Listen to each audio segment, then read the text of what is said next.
Okay, it's turn 57, we're in an offline save, and I've done some thinking. So let me share my thinking. First of all, let's talk about what has happened this turn. Satis has moved from here to 83. Satis is moving reinforced. They don't have an army on here, I don't believe. They're actually moving forces in. Satis has moved on to 157. Satis has launched remote and teleport attacks into Marignan, which I must assume are either intended to delay the Marinese or to screen an assault upon the throne. I'm going to assume screen an assault upon the throne, but I will contact Marignan after this turn, because they've got this nice big force here, and presumably mages in some of their forts, and also their capital is like... Where's the capital? There it is. Their capital's here. So their capital can probably move to the cut-off throne relatively quickly. I just don't know if it's forted or not. And Satis moved on to our fort. So here they are, in all their glory. And all we had was a few patrollers out to meet them. So they ran over us. Let's have a look at that force.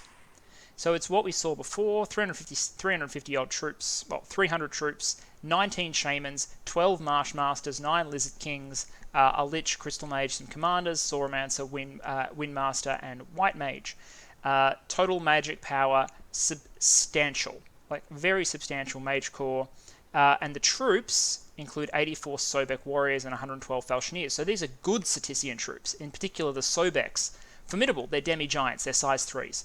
So this is a big force, and this would have been a crushing assault on our palisade, but our palisade is at 665 of 1,100 wall integrity. And last turn we teleported our air queens and reinforcements and moved last reinforcements inside the fort to defend it. So this fort is besieged but not broken, while our armies have moved in on the right flank here. So I stopped and I thought about it a bit, and I came up with the plan. The plan operates in 2 phases. The first is how to deny Satis the winning surge of these thrones. The second is how I'm going to win this game. So I had a quick powwow with Ermor. And Ermor's asked for a couple of things, and Ermor's given me intelligence. And we'll go over what they asked me for in a bit. But here is Ermor's essential plan. So I'll go over it now. Ermor has asked me for pearls. That tells me Ermor's plan is to knock down Purgatory. Ermor has also expressed some confidence that they will be able to push on and take Satis's cap with his armies out of position and moving to the thrones. Ermor also thinks that he can reconquer this throne and this throne if I help him. He doesn't think he can defend all these and 88. So, what do we take out intelligence-wise to there? So the first is that there's a clear threat to these thrones if he's saying he needs my help, and a definite threat to this throne. The second is if he needs pearls to knock down Purgatory and he's saying he's taking Satis's cap, and here's what I think he wants to happen. I think he wants us to help defend his thrones, particularly these ones, although also this one because he wants me to cast Murdering Winter on it.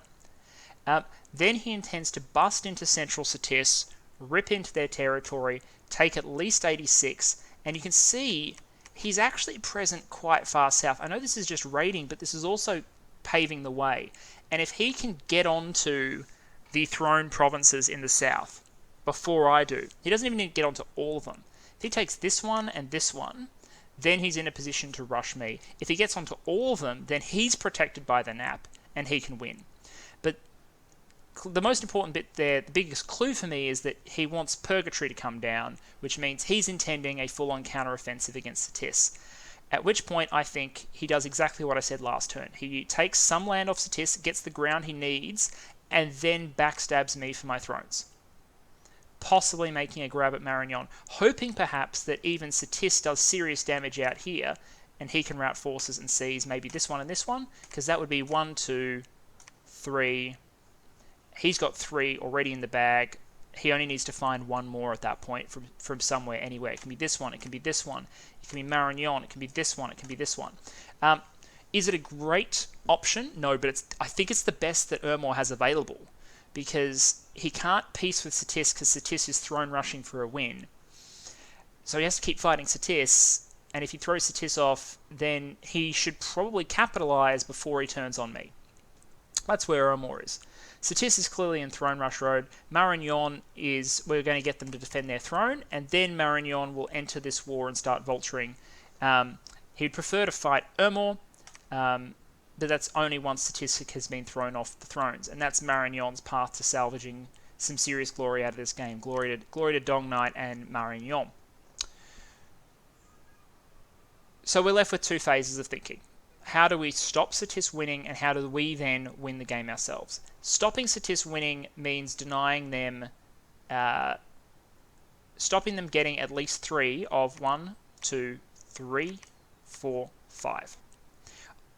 I'm not planning to do this much about this one unless Marignon calls in for aid, in which case it's up to the Tart hit squad that's forming up in 18. And we'll go over our ordinary turn in a moment. Right now we're just talking strategy.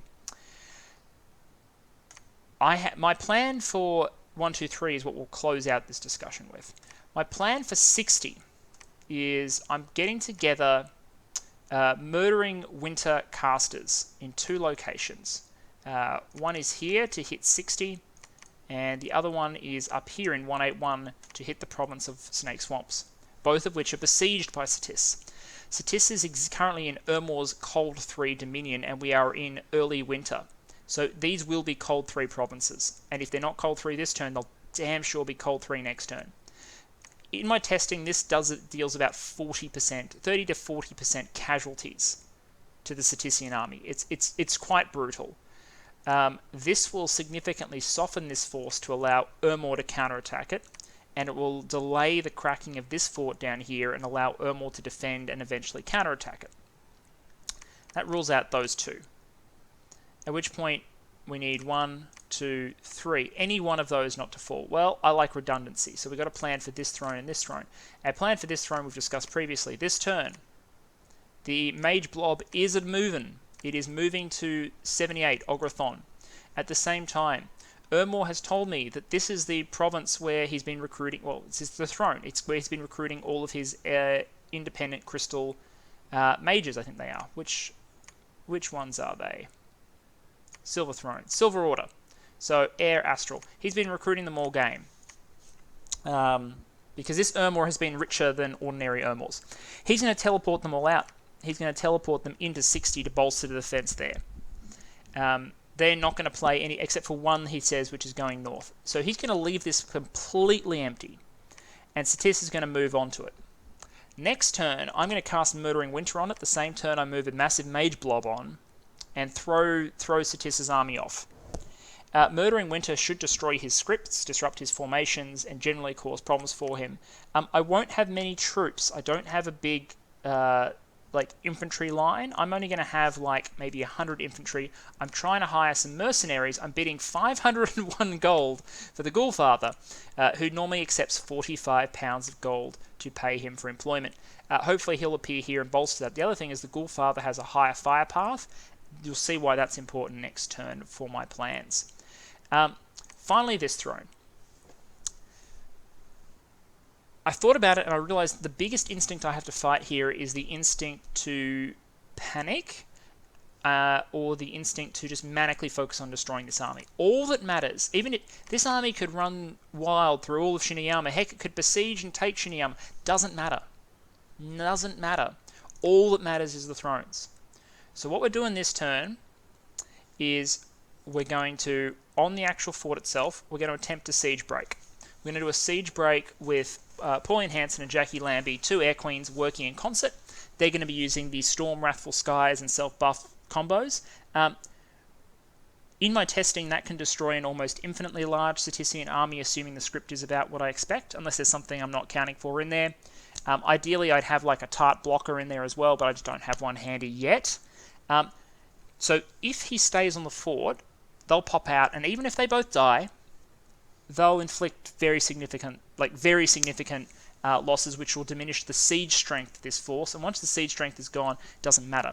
The alternative is it sees these forces coming and moves off to try and intercept one. Because remember, I can't move these all onto this fort this turn because they'll get caught in the Wrathful Skies trap. So, we're just going to disperse between the three. Except for some raiding and flanking that we're doing here. So we're going here, and Ermor is going to come 118 and encircle them. If he moves his army east, he can basically pick one of these stacks. Not this one, because I don't think the entire army can swim. So he can pick this army or this army, and he'll kill it. With what he's got, with the amount of mage support he has versus what I've got available, he'll kill 1/3 of these reinforcements, but he won't kill the other 2/3. And once he's in this position, the remaining 2/3 can move on to the fortress, which by that point will be liberated and bolstered and all that sort of good stuff, at which point it won't fall again.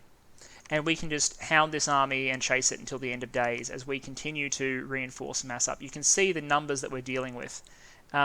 It helps that we're bringing in additional super combatant support, so Sarah Hanson-Young and Peter Dutton are both deploying into the fort this time. So when you teleport onto a fort under siege, you land in the courtyard. You land inside the siege lines, so he can't stop that.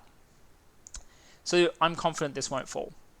If I'm confident that this won't fall, then all I need to do is do my job over here, and then I don't even rely on Ermor successfully defending his thrones. That's a moot point. So that's the defense plan. Then what do? Okay, so our push has to be to secure southern Satis before Ermor can secure it. In particular, the throne provinces. We need to lock down the throne provinces before Ermor can, and then we use the Nap as our shield to claim them and end the game. That's the play, basically. This offensive is going to start on the eastern flank and then leverage on the west, because the eastern flank has a lot more distance to cover. It needs to get up to here, 43, and it needs to get inland to 19. Midland looks like it's coastal, but it's not. It's got protected by 2 coastal forts here. And ideally, I'd like to secure whichever coastal fort I'm moving in from. Whereas 9, which looks like it's a long dead horseman patrol, and then he'll probably move mages inside from Asphodel and whatever ones he's recruiting locally.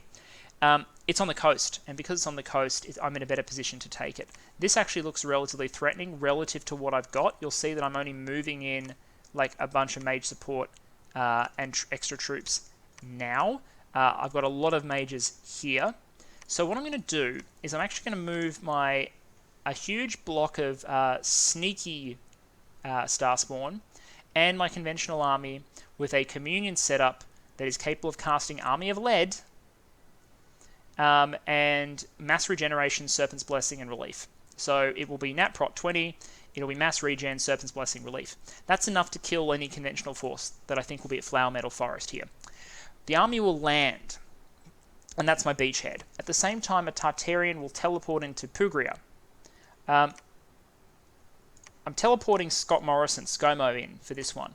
Now, the one problem is if he's patrolling with all of his undead horsemen, I'm not sure he'll be patrolling with everything, because that would be a risk of them. But if he is, it might be a problem, if only because I didn't have any Firebrands spare, and the Frostbrand isn't particularly effective against undead, but he'll still have 2 attacks per turn. He's still completely unkillable. So hopefully he'll either lock this fort down if it's not patrolled. If it is patrolled, he'll inflict very high levels of attrition before he retreats, while the actual army lands in Flower Meadow Forest as additional reinforcements arrive to make this situation better. Meanwhile, the assassin play is going to be significant across the board. We're going to put one on Asphodel. We're going to put... You see, I had a bunch of scouts stockpiled, and I'm starting to fan them out slowly. Where are they? I've already fanned some out into Satis. The problem with using scouts in Satis is they all die. Where are they? Where did I stash them? Or did they all die already? There's a couple of stockpile provinces. They're all dispersed. And these guys here haven't moved in yet. I'll find them in a bit. I might have moved them south, not sure. Anyway, so dispersing what scout coverage we can, but really all we need intelligence on, as you can probably guess by the way I've positioned these scouts, all of whom are already dying, by the way, like, he's not long for this world. Scouts die so fast in Satis. Is intelligence in this area where we're going to be moving in. Star Children, thankfully, have a little more hit points, but it doesn't help you against disease. You still die in the same amount of time. So the assassins will kind of be our vanguard, spreading out in advance of our forces, with the idea being that they can then assassinate counter-raiding leaders as we entrench. On this front, in general, we're launching a couple of small attacks this turn. Frosted Peaks is going to be hit by a tart, who I need to remember to rename before the turn cycles. Light Hills is going to actually eat a big army. The reason is I want to crack it in one turn. It's mostly made up of these forces coming in from here. We're not moving onto Arden with anything except for an assassin at the moment. We're not going to take Ragadan. We'll take that next turn. And then we've got some Tartarians that are moving in, one in an army support role, one in that role. We're also moving up Pyrofligos just to secure Golan Fens, and the idea here is that we can push up to Forest of Gun just to threaten movement against this throne, and also to threaten this eastern path around onto this throne. Ideally, Pyrofligos, before we get to Evocation 9, needs to get to a lab, but we can always build a lab wherever he is in the field in order to allow him to cast from there. And we're bringing Helpful Wombat down here to Light Hills. So Light Hills is a death stack. So we've got Will of the Fates, Big Communion backing that, Army of Lead, but that's not in the Communion. We'll get it up faster and we'll avoid causing problems. So this is Corey Bernardi is set to do Army of Lead, which is fine. And our newly summoned Fairy Queen with a Crystal Matrix and a Thistle Mace. So she'll be like Nature 7 or something as soon as she enters in the Communion. She's in position for mass flight, mass regen, which should be more than enough to deal with whatever we're dealing with. So we'll have Army of Lead, we will have Will of the Fates, we'll have mass flight, mass regeneration. That's probably all we need to then assault this fort next turn, and that becomes our beachhead. At that point, we can start moving up and threatening the western flank of Muspel, while also having a path around to Midland, or we can seize Arden depending on his response. I've drawn up plans for either or. So, that's the plan. Throw him off this fort, inflict attrition, even if we're sacrificing Air Queens, I don't care. We're also launching 2 assassination attempts and Earth attack. We're going to start just annoying this commander base. We're just going to annoy it. We're going to wear it down as much as we possibly can, while we continue to basically entrench and engorge ourselves. And once we take one of these thrones, the number of thrones he needs to take to win commensurately increases. So we cast Iron Walls, Fairy Court, Mine Hunt. He opened up with a Wasting Cloud. So 118 units are now diseased in 10 Via. So those units actually moved off. So I think these guys are here now. Yeah, you can see diseases everywhere. So those units are all going to die eventually.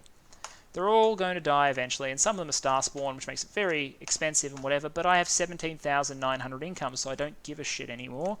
I'm up to Dominion Strength 15, 16 in the case of conflict, and I'm doing things like putting 30 Province Defense in these areas just to bulk out the force that he'll be hitting just that little bit more. And once I land, I'll start entrenching with stupid province defense as well. I'm even doing things like recruiting elephants down here in Terrace Peak, independent elephants. The idea being, I think elephants with Fog Warriors, Army of the Lead, and Mass Flight will actually be hilarious. So let's go with that. Is there anything else I need to talk about in the list? Don't think so. We're back doing tarts again. Small Blood Economy. Ermor. Satis.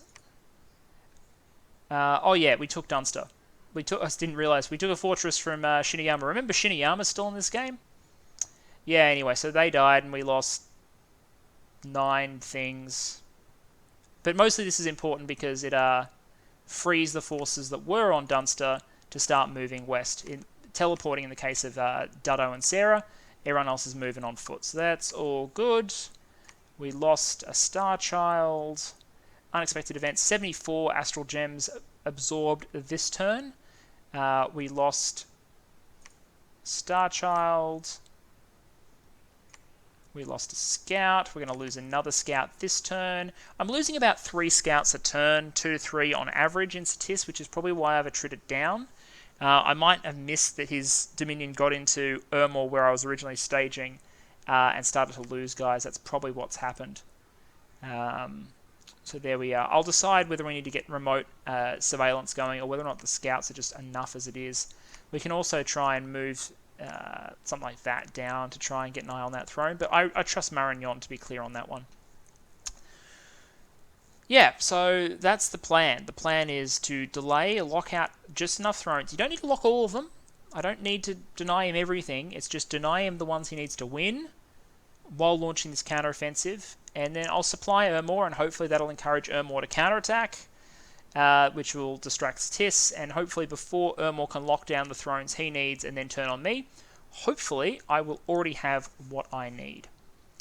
So that is that. Murdering Winter is casting. I'm summoning Tarts, and I will see you in turn 58. Okay, it's turn 58. Ermor gave us some water gems to pay for half the price of, well, not half the price, a third of the price of the Murdering Winters that we intend to cast. So that's grateful.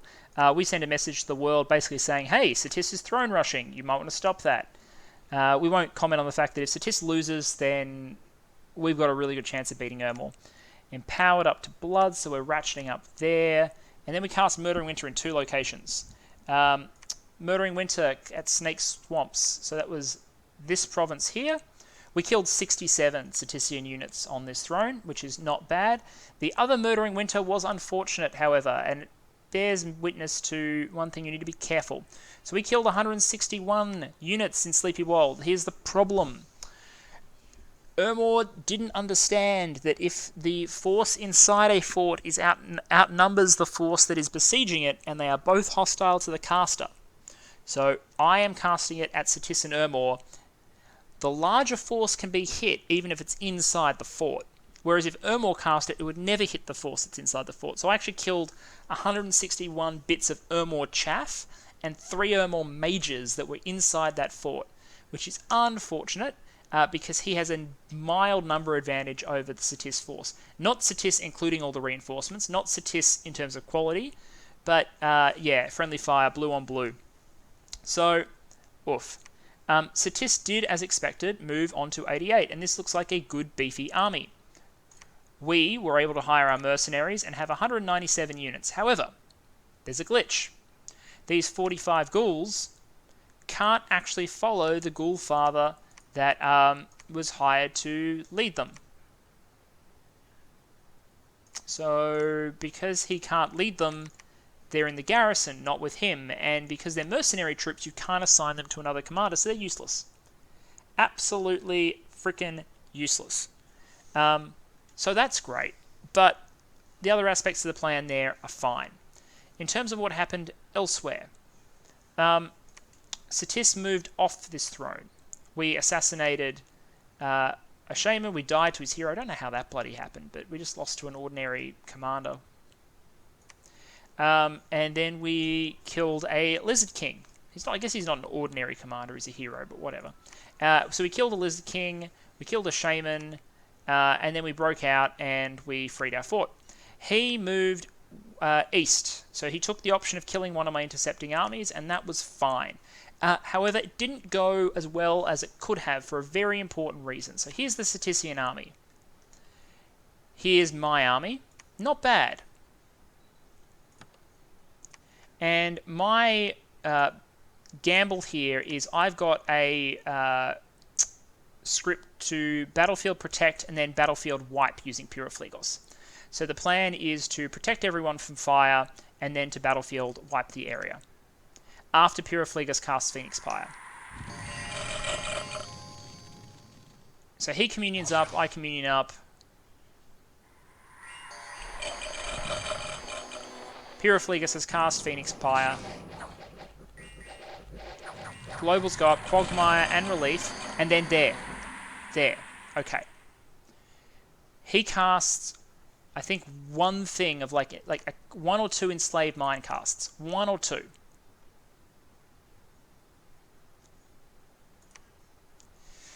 So, penetration 11 versus magic resistance 16. So he had 17 magic resistance and there was 11 penetration behind the magic dice. I rolled a 5 on 2d6, so a little bit below average to resist. He rolled 16 on 2d6, which is exploding die. So you need to get 2 6s, and then if you get 2 6s, you get to roll another dice. So So he rolled 664 on his randomization roll. Yeah, and as a result, so he picked the right target. It picked the right target first. First and foremost, the spell picked the correct target, picked the most dangerous, powerful thing on the field, and then it rolled really, really well versus a meh roll on my part. To beat my magic penetration. And what that means is, instead of getting my battlefield protect, battlefield wipe spell going on, Pyroflegos, this is not Pyroflegos, this is the other guy, this is Ruax, now works for the other guy. So instead of my grand plan, he now goes in and starts punching people with his 25 damage AoE armor-piercing flame strike. At which point I'm going to lose to Satis, right? Because at that point, my troops are able to fight through skeletons, but my plan to deal with the skelly spam was to cast Firestorm. Was to fire fend everyone and cast Firestorm, which would just melt all of these units. It doesn't matter if they're regenerating. The skeletons won't regenerate, they'll die, and the mages eventually will die as well, even through their etherealness. Because I don't see any flame resist here. Nope. So this would have all burned to death. It would have been some pretty serious attrition. As it is, there is then a morale failure. A lot of his units get behind me. My units get caught up fighting my the King of Magma that I can't possibly kill. And it's a rout. So what should have been a good attritional fight becomes not at all. He loses one Marshmaster and like 18 troops, but he steals my King of Magma and he slaughters 132 of my units, including 3 slave mages, a Starspawn, all because, and I'll take my medicine here. I knew that the King of Magma had an MR weakness. I knew that, but I stupidly gambled on 2 things. Firstly, that the army would provide some basic protection, and secondly, the spell that enslaved him wouldn't be cast until after my slightly delayed anti-magic cast, which would have buffed into MR21. That was... like, it's not stupid, but it's not necessary. I could have gotten the guy an anti-magic amulet. Mind you, in this case, the anti-magic amulet would not in fact have saved him. Against exploding dice like that, even that wouldn't have saved him. Only that plus getting anti-magic up immediately could possibly have saved him. And even then, I don't think I had the ability to get anti-magic up that quickly. So that's really freaking frustrating. In some senses, it's not terrible, right? The army is... back to what I was saying about, it's okay if he comes and takes everything in this land. That's fine. This is still, like... this is not a victory for him in a strict sense. It's a tactical victory. Sure, it's quite an impressive feat. It's lucky. It showed dash, elan, creative thinking. He countered the Fire King that was intending to destroy his entire army, which is fine. Well done. But I can now reinforce this throne. Wall strength is 1100. I'm going to move, 240 infantry into the throne province this turn. I've got these reinforcements. I'm fine. I'm set. I'm done. He can't take this throne now. I am safe and secure. The next step is to eliminate this army so I can free up some of these forces to advance into Satis and, if need be, into Ermor. Meanwhile, down south, Silver War is burning because I've got a Tartarian burning things, which is unfortunate. I also have some Tartarians waiting to be Gift of Reason, and I'm working on the most promising of those this turn. I can't remember which one it is. I think it is this one. Sure. And I'll summon another one. So we'll catch up with our Tartarians eventually. I'm just aware that I need the gear for them, and I'm running a bit tight on gems at the moment, even though I'm casting Wish, which is kind of cool, and I've started Evocation 9. I did cast Wish this turn, so that's a net gain of 75 gems, because I get 25 of each category plus 25 pearls. For a net gain of 75, and then when I spend those gems, I get a partial refund on all of the non-astral ones. So I get an extra, 15 back from Arcane Nexus on spending the elementals, which is a good thing. So far as my offensives go, there was no resistance to the Tartarian Titan in Frosted Peaks. That Slave Priest was a misclick. In Light Hills, there was no resistance to this little death ball that I have going on. Notice with my death ball, I don't need a large number of Communion Masters. I don't use large numbers of Slave Mage Masters normally. I don't like large top-end communions with this sort of nation. With this nation, it's about getting, for me, it's about getting as many battlefield-wide buffs on, and then the troops can do the talking, or a battlefield wipe can do the talking. So Light Hills is taken, it is breached, we are storming. There's reinforcements coming in from land, some will come onto this fortress, some will land at Ragadan. This force, meanwhile, including Pyrofligos, will move to Forest of Gun and stage a forward position there. You'll notice I've slapped 30 province defense to help defend this Tartarian, so if they come in with any specific counters. So the build here is Ore, AoE weapon, body armor, winged shoes, anti-magic, regen, so regen 10, protection 21, she can invulnerability self-buff, she can cast personal regeneration, elemental fortitude, all sorts of good stuff. She can soul vortex, life is good, but in order to protect her from counter thugs, so if you teleported on a couple of guys with weapons specifically designed to cut her down, so in the early game that's things like Great Swords of Sharpness, she's undead, so things like Holy Scourges would be really handy, for example, that can do really big damage and cut through. In the case of things that aren't undead, Gate Cleavers. Gate Cleavers against things that don't have enough defense. She's got 23 defense, so you're not really going to Gate Cleaver her. What else? Axes of Hate, good counter traditionally to super combatants. Either way, these things usually rely on getting specialist melee combatants in and killing them, or single target spells. I figured dumping 30 province defense around her will protect her. Even if that PD is shit, it'll just mess up base contact and targeting and all that sort of thing. Make it much more likely that she runs and flies away rather than gets ambushed by counter thugs. And if she runs, she can go back in next turn with by just her ordinary flying movement. So that's fine. Light Hills will be taken. We moved into Flower Metal Forest. There was no resistance, so we have landed and we're bringing in reinforcements, and we are converging on Pugria this turn with a good-sized army and an actual functional communion.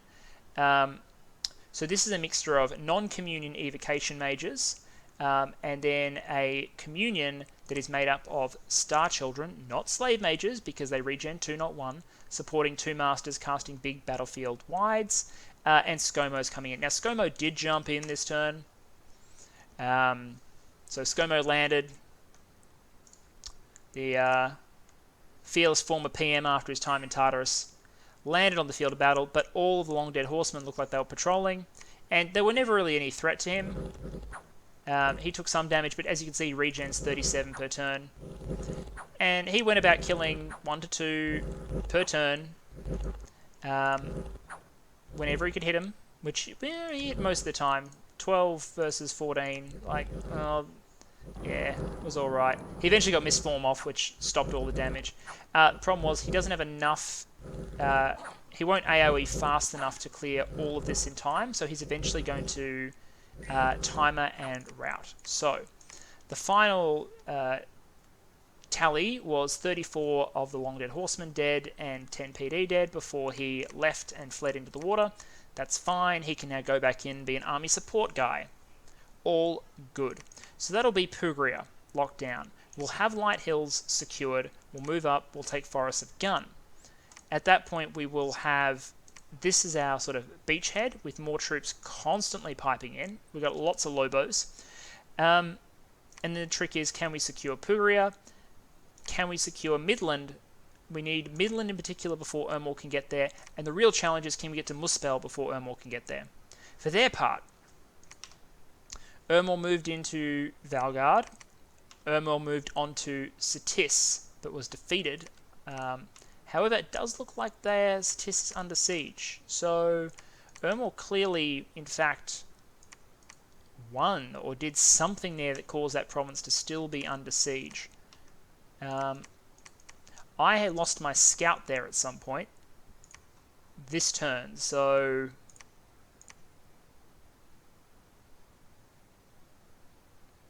yeah, I don't know how that happened, but I'll think about that later. And Traveller's Rest 69 is under siege. So the throne and Satis's capital are both besieged by Ermor, but Purgatory is still up, which means Ermor's Dispel failed, I have to figure, and I imagine he plans to do it again. So he's back to where he was pre-war. He's now dived into Satis. Satis has taken losses this turn. I'm starting to catch up, but Ermor has more than reversed the province count and is now above where he was at the peak of his initial offensive. Satis's income is starting to dive while my climbs, my gem income continues to climb, and my dominion is going nuts because I can just pump out infinite temples at this point. So Ermor will almost certainly, I think, take this throne. Didn't look like it was defended. Question mark over whether Ermor can take Satis itself. If they can, that'll be a huge boon to them. They can rip down these temples, they can claim this throne, and they can preach down and create a bubble in which they can survive and press. At that point, they need to get to here. They're much further away from there than I am, so I think I'll get there first. If Ermor gets here first, or if they look like they're going to, I'll start my nap countdown to make sure they're not in a position to grab 1, 2, and then backstab me first. I don't want them to have that luxury. The throne counts favour me more than them, but I can see their plan, and their plan definitely relies on them getting this, regaining all their home thrones, at which point it's just a case of either backstabbing me or pushing me off Satis. The backstab, by the way, doesn't need to involve attacking my homelands that are full of Star Children. It could involve me clearing these from Satis and then him trying to kick me out. But for that, again, Purgatory needs to come down. Unless, ironically, my Dominion pushes Satis out, then I'm actually in trouble. Anyway, let's talk big plans. So it's time. We're going to cast Murdering Winter on Murias 88.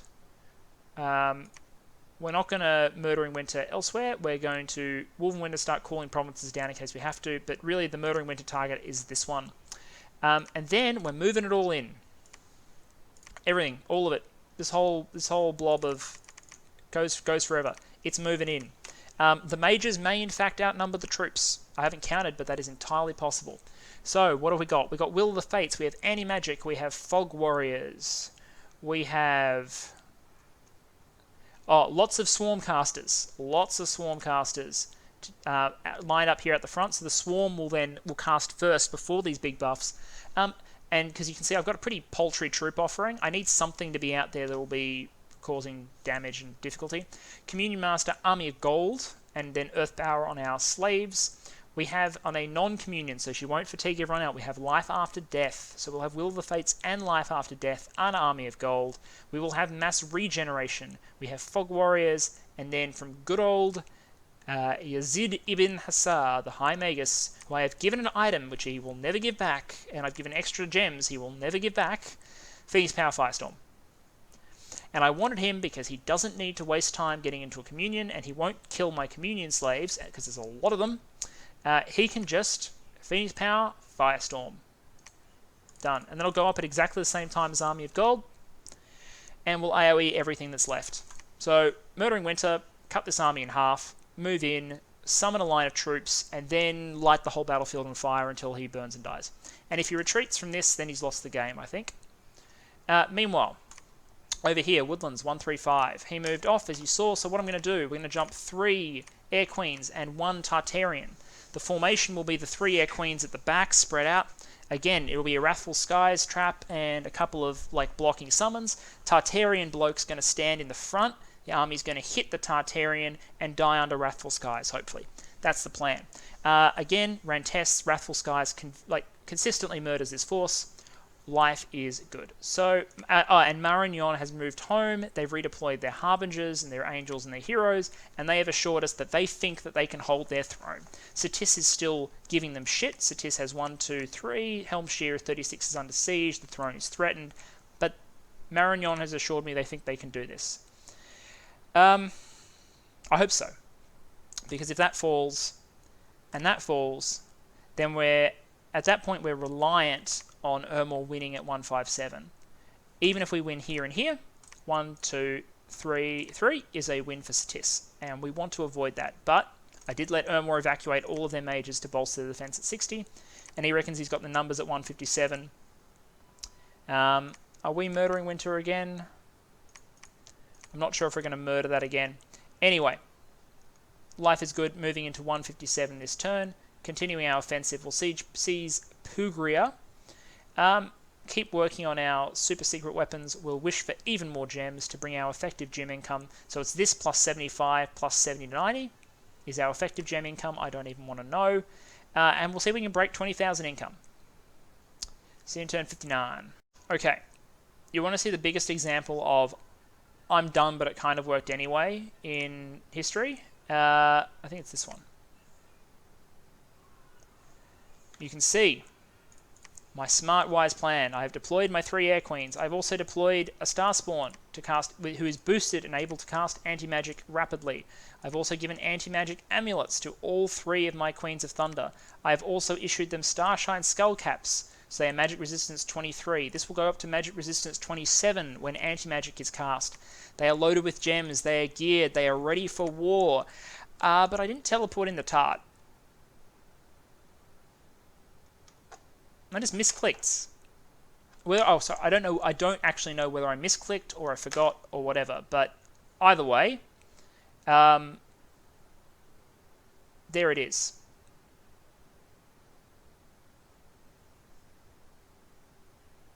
Cool. And the reality is, I don't think this would actually be a problem, because this is a lot of magical firepower, and this army is significantly smaller than what I tested against. So here we go. Communion Slave. Phantasmal Army exists to be a blocker and a staller. Unfortunately, there is a King of Magma with Fire Shield and Flame Strike that wasn't in my tests, who is on a mission. Storm goes up and Wrathful Skies goes up. For those of you who have not seen this combo before, watch this. I'm not going to play the battle in fast. This will be standard speed. Every one of those lightning bolts is an armor negating lightning bolt strike onto the square it hits. So the casualties are real and immediate. By this point, our Star Spawn has retreated as he was instructed. Our Queens are misformed, they are anti-magic, they are regen, they are high-prot, they are ethereal, and they're just going to sit under Wrathful Skies while everything gets like destroyed and shut down. Now, problem. All of my air elementals get stuck on the King of Magma, and then because their weapon is length 2, they all kill themselves on the frickin' Fire Shield. So there goes my amazing ethereal misformed storm power air elemental tramplers. Unfortunate. But despite that, so that's probably issue number 2. The air elementals did not do their original job because of the King of Magma. Same reason the Phantasmals died. But you can see Wrathful Skies is still doing an absolute number on their army. Now he's poisoned the battlefield, but Queens of Elemental Air, PR15. Can't touch me. So Quagmire, whatever, doesn't matter. Foul Vapors, doesn't matter. Still got a couple of air elementals holding him up, but far fewer than we would under ordinary circumstances. And here comes the bit. I had always assumed that I might need a Tartarian to block. I don't have a Tartarian. And this one little hero dude breaks through. At this point, he is on 18 hit points. And Nick Latu is someone I underestimated. I underestimated him because when I looked at him in the Mod Inspector and I saw he's with the Force, I looked at him, he's just an ordinary dude for the most part. He seems to have, he had a magic damage sword. This was the first time I ever saw this hero. He had a magic damage sword. This guy's a hero, which gives him increased attack and defense. So he's defense 33. And he's geared to the wazoo. He's got Boots of Quickness for 2 attacks per turn. He is lightning resist, and being shock resist 15 has so far saved him from Wrathful Skies. Who would have thunk it? And he's got an amulet of anti-magic, and he's regenerating. What a boss. Anyway, he runs through, and I'm like, oh, it's okay. So hold on. This is in some sense, I'm still thinking at this point, this is okay. Because he's only got 16 protection, and the Air Queens have 19 attack and hit for, they have multiple Lightning Swarm attacks, which are armor negating, and they have Frost Brands. Cool. So he'll get in, and he'll struggle to hit them, right? Like, anyway. What? I go at this point, and then I realize something. Nikla 2's Sword of Swiftness is a unique weapon, and it does 3 times damage v larger beings. So when Nikla 2 swings at my first Air Queen, which thankfully isn't the Wrathful Skies caster, so let's find her. Nikla 2, because it's a magic weapon, ignores the mist form straight off, attacks twice, hits twice. Come on, guys. I know my army is literally 3 units, but you got to let me find it amongst this horde of long dead. Come on, where's the Air Queens?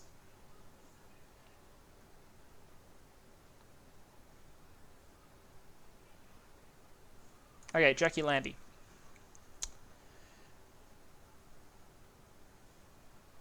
So, Lizard hit her with the Sword of Swiftness for 7 points of damage, or had no effect. That's not surprising. Blah. So, Mistform negates and pops. So, his first hit, she takes 1 damage. On the second, she takes 52. So, attack 30 v defense 20, armor defeating hit, protection reduced by 6, damage roll 60 v 5. Versus prot 19 plus 4 equals 42 points of damage. So against a size 3 target, he hits for 60. He swings twice for 60.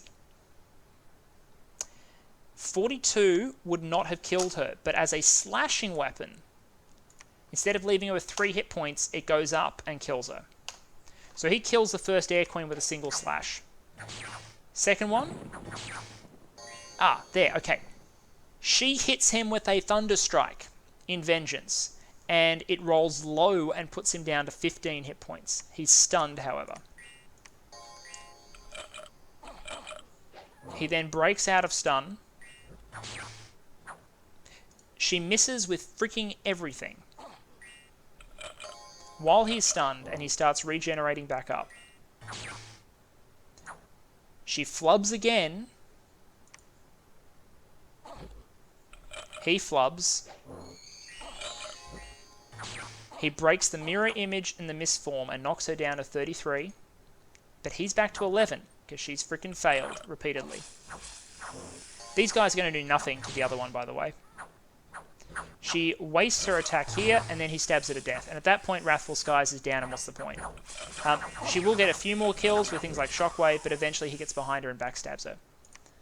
Nikla 2, Hero of Satis, kills 3 Air Queens because A, Perun doesn't know how to script to make sure his blocker turns up.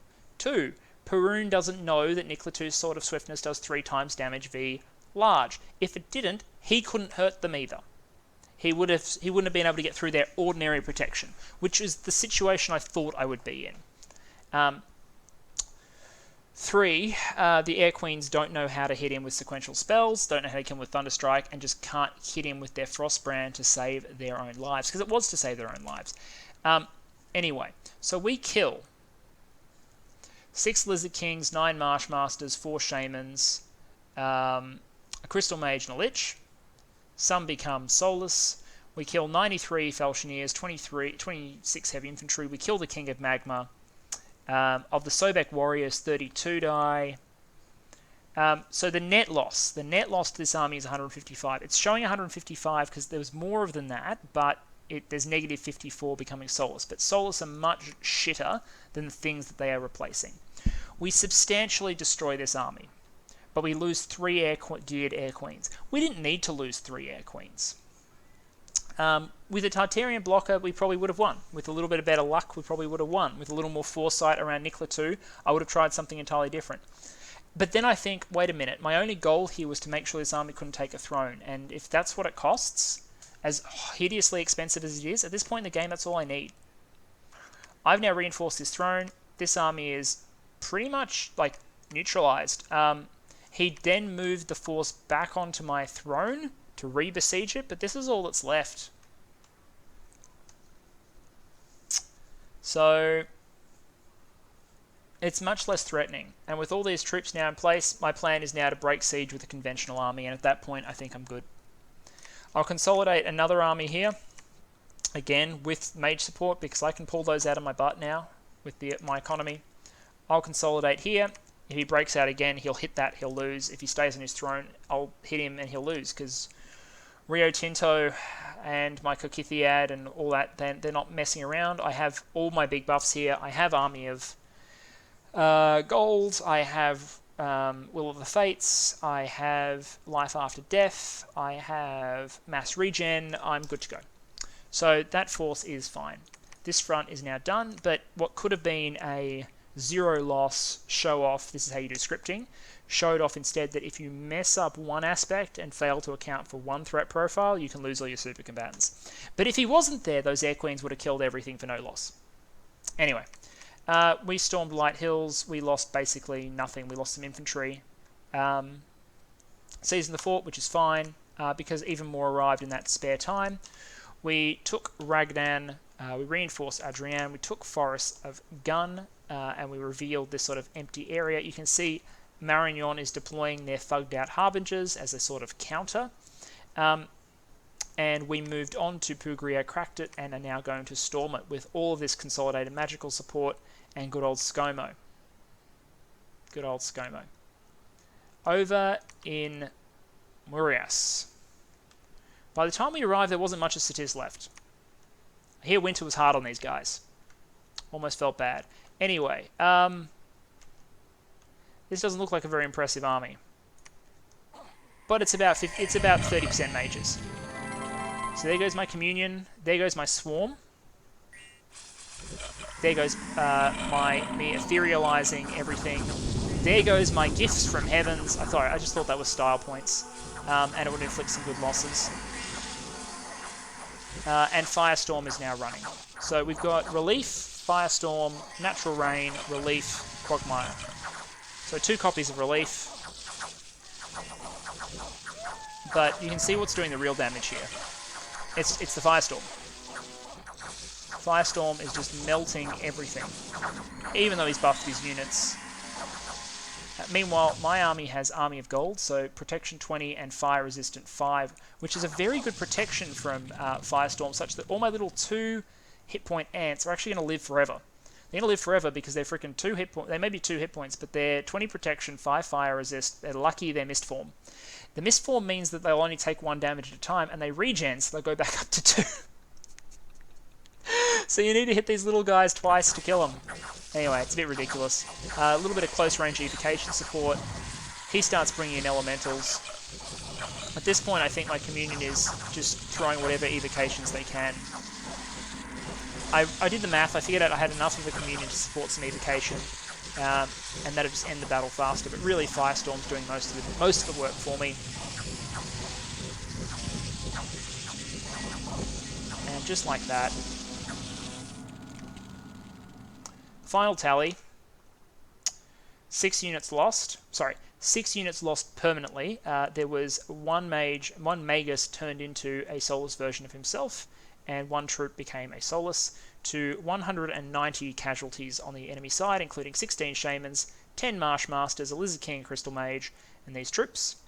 He actually outnumbered me, but I think... So I had research, I had gems,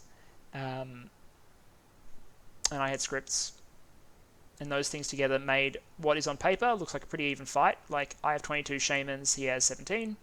I have 11 Magi, well, he's got 14 Marsh Masters, they're better mages. Yeah,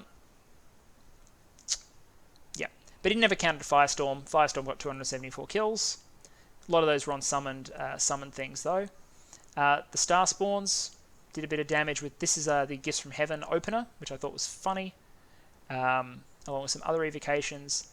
There's some good damage in there. And of course, retreat was cut, so all those units are eliminated. So, Murias is now secure. I will then move off this throne, per my agreement with Ermor, because I don't want to preempt the nap at this point. But that Satician army is broken. The Satician army on 157 is similarly broken. Murdering Winter, by the way, killed 164 units, including who knows how many mages, before I moved on to this province. So, before we criticise his script, before anyone in the comments criticises his script or his plan, there were meant to be 164 more units and mages here. Who knows what they were meant to script cast do, what role they were meant to play. This is probably not representative. And that's part of the beauty of Murdering Winter and evocations, right? Remote evocations. They break up the plan of your opponent before you hit them, which I love. So threat removed to 157, threat removed to 88. And here, Ermor, back with a vengeance, here to clear out this throne here. Satis has Light of the Northern Star. Satis has some mages. Satis has a Coatl. Satis has a Communion. Satis has a line of troops. And Ermor has more. Far, far, far more. So Ermor casts Wailing Winds. Ermor's presents two problems to people in a battlefield sense. The first is the very large numbers of chaff. The second is their battlefield magic's actually really good. So we've got Rigor Mortis, Wailing Winds. The other side's casting Relief to try and stage that off. Grip of Winter is up, so there's now two encumbrance spells on the field. One is Rigor Mortis, and there goes Darkness. Okay, so the slaves on this side are fatigued out. The Coatl is at fatigue 45. It's now dark. So at this point, Ermor has cast Darkness. Ermor has cast Fog Warriors. Ermor has cast Wailing Winds. And Ermor has cast Rigor Mortis, Grip of Winter. What Ermor can now do is drown you in Slow to Kill Long Dead, who are at MR15 at the moment, thanks to the anti-magic casts, and who are misformed. And they'll just sit on you until either you fall asleep because of Rigor Mortis or run because of Wailing Winds. And these units are already running. They were starting to starve, which didn't help their morale. Compared to what we saw earlier, the difference between this army and the Ermor armies we saw in earlier tomes is simply mage support. Yes, there are more units here, but Ermor had more units than this when they originally moved into Satis. And there are fewer sacreds here, many fewer sacreds as a share of the army. There's this big block of lictors. But he brought a lot more of his mages. And this is the Ermor I am scared of. The Ermor with a reasonable number of battlefield casts, and a lot of stuff to soak you up. So in the end, Ermor brought 6 Dusk Elders, an Enchantress, 4 Spectators, which they didn't really need to bring, I guess they were just there. 2 Adepts of the Silver Order and an Adept of the Pyriflegaton. So this is a big count of mages for an Ermorian stack, but he only lost 1 Enchantress, 2 Sacreds, no Lictors, and less than 200 chaff. And in exchange, he killed. Remember, this is all cut-offs. This is all dead because he Wailing Winds it, but he cut it all off. So, Coatl. 2 Crystal Mages, 2 Lizard Kings, 3 Marsh Masters, 10 Shamans, 2 White Mages, Windmaster, 75 Elite Warrior, 358 units in total. Bang. And you can see here the cutoff at 66. So, what I can see is that Ermor is ripping Satis apart. And somehow, you can look at this. Satis got annihilated this turn because they lost in key locations. They lost 150 units to my Air Queens. They lost 300 units to my Western Defensive, and they lost 2 Throne Forts to Ermor. So the Satisian army is lost almost half its strength. Despite all of that, Ermor held steady that turn, and that's including the cost of having their armies in Purgatory territory. So a lot of this must be thugs, or their reanimation rate must just be beyond insane at this point. Meanwhile, I moved to cut Ermor's fastest route south off. So I moved into 87 and 85 with Tartarians. Peter Dutton over here has secured 87, and I PD dumped to protect him. Clive Palmer, who again, PD dump, he'll be moving down and keep raiding. I don't care if he dies particularly. While we break out and siege here. Over here, we'll move up. I've decided we're going to secure 29. And if we secure 29, we can then move on to 43. I'm going to leave Midlands, 19, to all the armies that are coming up behind. Just fine, while we storm Pugria, 9. So, this was a turn of great victories for Ermor, it was a turn of great victories for me, and it was a painful turn for Satis. It was the turn that it was decided that Satis would not win this game. Anything else I need to report on? Oh, yeah. Don't mind me. I'm just summoning Bishop Fish. For no reason. No reason at all.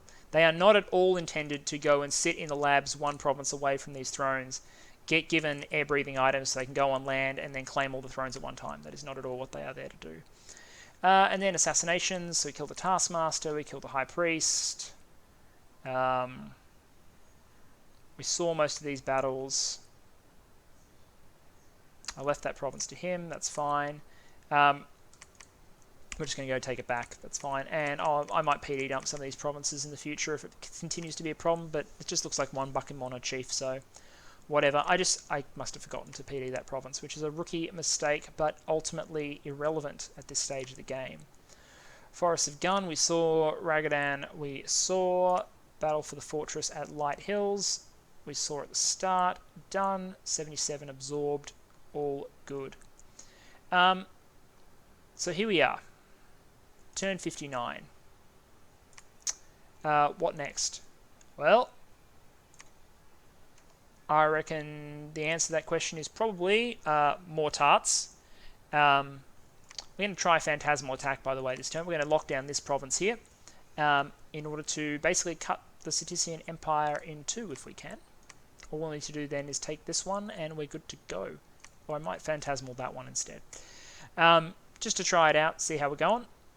Slice Cetis in two, and basically corral Ermor. Ermor is clearly running for this. Like, look, they're down here, they're here, they're here. All he would be wanting to do is put a unit on 43 and a unit on 19, because he knows that if he does that, you know what, if he does that, Ermor can probably win this. Oh wait, no, I can probably stop him, but Ermor has a really good chance to win this, so I've got to deny him that at all costs, without actually going to war with him, because that nap is protecting me as well. Anyway, I know I'm rambling at this point, but a crushing turn for Cetis. Crushing because we got to see what Ermor does when Ermor really comes online. They combine Mage Core, like a powerful, competent, small communion Mage Core, with a big block of undead that makes the undead really hard to kill, and then they fatigue or Wailing Wind you until you die, or run. And if you run, you die. We showed off what we can do in full communion style by using combinations of buffs and battlefield wipes, and then we did a similar thing over here using super combatants and battlefield wipes. It's just, it messed up because the enemy happened to have an incredible counter thug built into his force, ready to go on attack large targets with quickness shoes, and I didn't include a Tartarian blocker. Would the Tartarian have beaten Nick 2? Probably. Probably would have been able to hit him hard enough to kill him before being killed in turn. Possible he would have lost, but if he lost, the Air Queens would have had more time to work their magic. But in any case, this throne is essentially secure. We will take it back. We will advance and we will seize the Great Wild 29, and we will put a claim on Muspel 43. We will seize Pugria, and then all we need to do is put a claim on Midlands, and we're good to go. Plan's running a schedule, boys. See you in turn 60.